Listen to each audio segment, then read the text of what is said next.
Okay, now we're going to go into Genesis and identify the lost tribes or sheep of Israel. Who are they? We're going into the beginning. Let's go to Genesis 49 and 1. Genesis 49 and 1. And Jacob called unto his sons, and said, Gather yourselves together, that I may tell you that which shall befall you in the last days. He says, come on, gather together at my bed. Jacob is the father of the Israelites. His name was turned to Israel when he wrestled with an angel. So, in old times, or in biblical times, before the father dies, he hands down the blessing and the future of what will befall the children. So he called his children together before he passed and says, come, my sons, I will show you what will befall you in the last days. Now we're in the last days.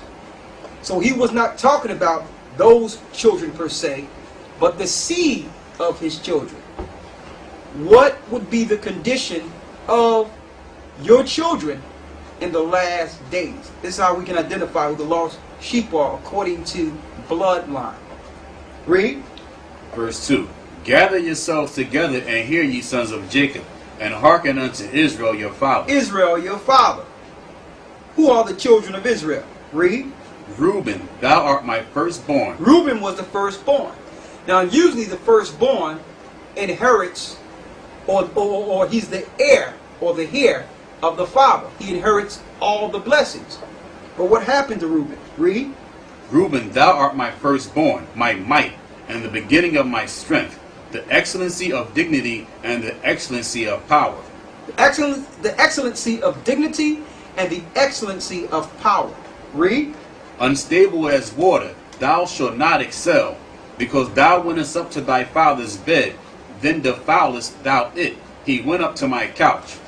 He slept with his father's maid, Bilhah, and because of that he lost the promise of the firstborn. But he still had excellency and dignity. When you go into this book, I have a book here that you cannot get because it's out of print now, by Ronald Sanders, called Lost Tribes and the Promised Lands. It lets you know when the Spaniards and some of the Jewish, came over to the Americas when the Indians were here, that Reuben in Florida identified themselves as a tribe of Reuben. Now this was before Reuben lost their identity. And Reuben also identified another tribe, the tribe of Ephraim. I'm going to read a passage out of here, the lost tribes in the promised land. And this guy, Ronald Sanders, he actually went into the study trying to debunk the fact that the Indians here in the Americas, he was trying to debunk the fact that they are Israel. He tried to prove that they weren't Israelites. And through his research, going into their camp, grave grounds, going into the history, he found out the contrary. All right? And he took historical documents to put together this book. There's a passage when Montesinos came over here to the Americas, and I'm going to read it. It says, those Indians, he told himself, they are Hebrews.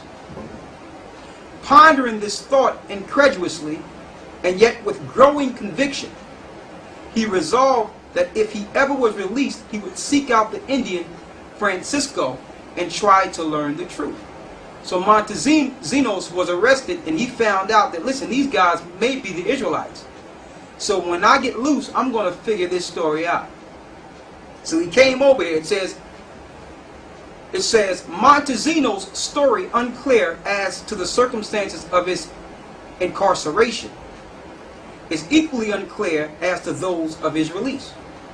But released he was, and he immediately went to Francisco. Now Francisco was an Indian, revealing himself as a Jew. Montesinos proclaimed his conviction that Francisco's hidden people were of the same race as he. Would Francisco lead him to them? The two men were soon back in the rugged mountains in which Francisco had made his initial revelation, marching relentlessly for a week before they finally came to a halt. It was a Saturday. That's the Sabbath. Montesinos makes a point of telling us, and they had come to a river larger than the Duero, and there are echoes of the Sabbatean and all of this. Here, Francisco announced, is where your brothers will be seen. Waving a banner high in the air, the Indian guide soon was greeted by a puff of smoke, the smoke signals that the Indians use here.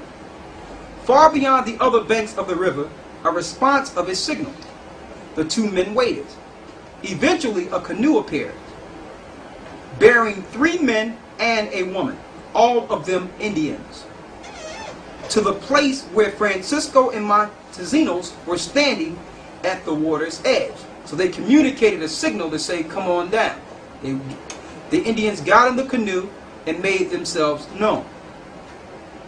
The woman got off and spoke to Francisco in the Indian tongue that Montesinos could not understand, although he could perceive that he was being identified in the conversation.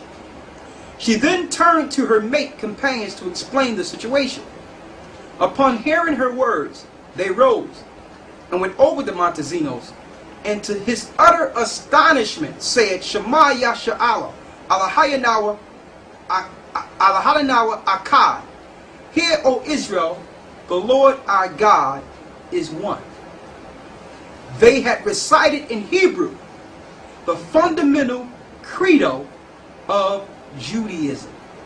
So when they came over here, the Indians were still speaking the Hebrew language. And we're going to show it, and he's going to pan it in. I'm going to show you.